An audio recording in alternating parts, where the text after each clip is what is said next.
Naik MPV tapi tak nak rasa tua?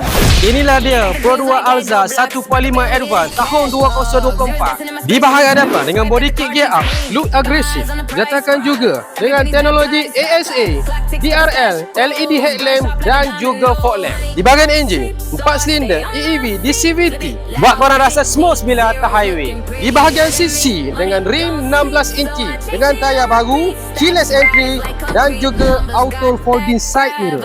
Di bahagian dalam dengan two-tone color didatangkan juga dengan mileage yang rendah, push start button, multifunction steering, siap balut leather, auto cruise, TFT display, infotainment system berserta dengan Apple CarPlay, 360 camera, Shiftronic gear, electronic parking brake, digital aircon panel, card holder, eco vent untuk penumpang belakang dan juga fully leather seat.